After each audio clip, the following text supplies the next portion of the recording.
आप सभी लोगों का हार्दिक अभिनंदन एवं स्वागत।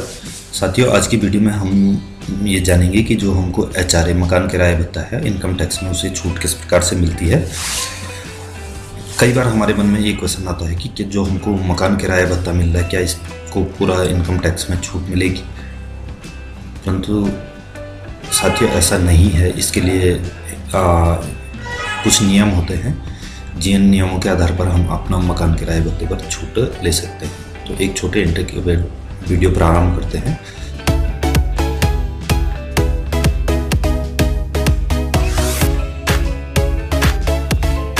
सबसे पहले जब भी हम मकान किराए भत्ते पर छूट लें तो 3 कंडीशन हमारे पास होनी चाहिए। नंबर 1, हम सैलरीड पर्सन हो। नंबर 2, नियोक्ता द्वारा हमको मकान किराया भत्ता या HRA प्रदान किया गया हो। और नंबर 3, हम रेंट पर रह रहे हैं, यानी कि हम किराए पर रह रहे हैं। तो उसके बाद हम मकान किराए भत्ते को इनकम टैक्स की छूट के दायरे में ला सकते हैं। अब ये जानते हैं कि हमको मकान किराया भत्ता में छूट किस प्रकार से मिलेगी। तो इसके लिए एक एक्सेल सीट के द्वारा इसको समझते हैं।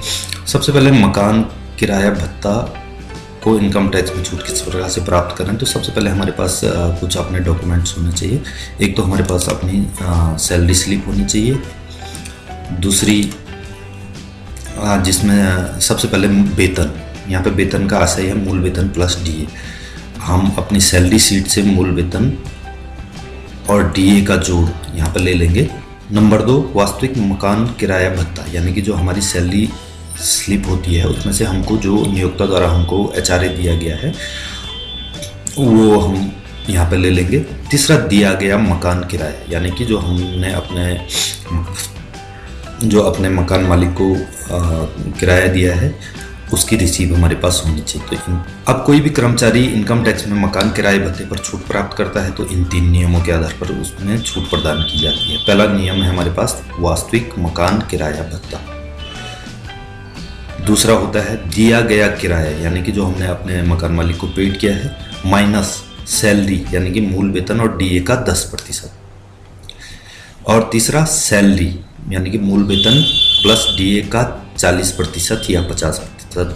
यहाँ पे इसका आशय ये है कि 50% जो मेट्रो सिटी में रहते हैं और जो नॉन मेट्रो सिटी में रहते हैं तो उनको 40%। इन तीनों को हम निकाल लेंगे और इसमें से देखेंगे कि जो सबसे कम है उस पर हम मकान किराए भत्ते पर इनकम टैक्स में छूट ले सकते हैं। तो इसको एक उदाहरण से समझते हैं। साथियों, यहाँ पे एक सैलरी सीट जनरेट की गई है यहाँ पे, जिसमें बेसिक सैलरी, DA और HRA 3 यहाँ पे दिए।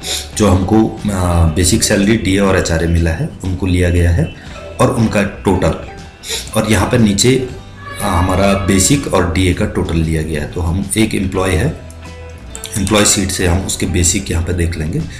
तो आप भी अपनी सैलरी सीट से इनको ले लेंगे और इनका टोटल कर लेंगे यहाँ पे।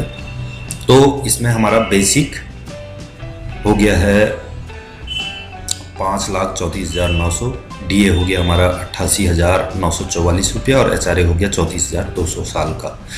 अब इसमें बेसिक और DA को मैंने यहाँ पे जोड़ लिया है। तो यहाँ पे हमारा, अब इसको उदाहरण से समझते हैं। तो वेतन हो गया हमारा पास 38,44, यानी कि मूल वेतन और DA का योग। जो वास्तविक मकान किराया भत्ता हम यहाँ पे से लेंगे HRA वाले सेक्शन से देख के। तो ये है हमारे पास 34,200 रुपये। इसको यहाँ पे 34,200 रुपये। अब जो एम्प्लॉय है उसने दिया गया मकान किराया है, तो यहाँ पे सपोज इसने 5,000 मंथली दिया है, तो यहाँ पे हमारे पास 60,000 इसका ईयरली हो जाएगा। ये 3 चीज़ें हमारे पास आ गई है। तो अब हम इसको निकालते हैं। यहाँ पे सबसे पहला बिंदु वास्तविक मकान किराया, हम देख लेंगे। वास्तविक मकान किराया भत्ता 34,200 रुपये है, 200 रुपये। और उसके बाद दिया गया किराया हमारे पास 60,000 है। सैलरी, मूल वेतन प्लस DA का 10% यहाँ पे निकाल लेंगे हम इसको, और इनमें से घटा देंगे। तो ये घटाकर हमारे पास माइनस 2,384 रुपया 40 पैसा आ गया। तीसरा बिंदु है सैलरी, मूल वेतन प्लस DA का 40 या 50%। 40% नॉन मेट्रो के लिए और 50% जो मेट्रो सिटी में रहते हैं उनका निकाल लेंगे यहाँ पे। तो ये हमारे पास निकल गया 2,49,537 रुपया। तो अब हम ये देखेंगे कि ये तीनों जो बिंदु हमने निकाले हैं इसमें सबसे कम कौन सा है। तो हमारे पास इसमें सबसे कम दूसरा वाला बिंदु है जो माइनस में चले गया। तो यहाँ पे हमको इनकम टैक्स में कोई भी छूट नहीं मिलेगी, यानी कि ये 0 हो गया है हमारे पास। अब इसके बाद हम अगर जो हमने मकान का किराया बढ़ाकर हमने सपोज 80,000 दिया है, तो 80,000 देने के बाद हम देखेंगे कि हमारे पास अब फिगर चेंज हो गई है। अब इन तीनों में सबसे लेस्ट हमारे पास सबसे कम सेकंड वाला पॉइंट है, तो 17,615 रुपया की हमको इनकम टैक्स में छूट मिल जाएगी यहाँ पे। अब हम इसको और बढ़ा लेते हैं तो 1,20,000 कर लेते हैं। तो इसमें हमारे पास जो दूसरा बिंदु हो गया हमारे पास यहाँ पे 57,615 और बाकी सेम होंगे। तो अब तीनों में फिर तुलना करेंगे तो जो पहला वाला है हमारे पास 34,200 रुपया है, तो 34,200 रुपये सबसे कम है। तो यहाँ पे इनकम टैक्स में हमको 34,200 रुपये यानी कि जो हमारा HRA मिला है उसकी पूरी छूट मिल जाएगी। तो आशा करता हूँ साथियों मकान किराया भत्ता को किस प्रकार से निकालते हैं ये आपकी समझ में आया होगा। आप लोगों का वीडियो देखने के लिए बहुत बहुत धन्यवाद।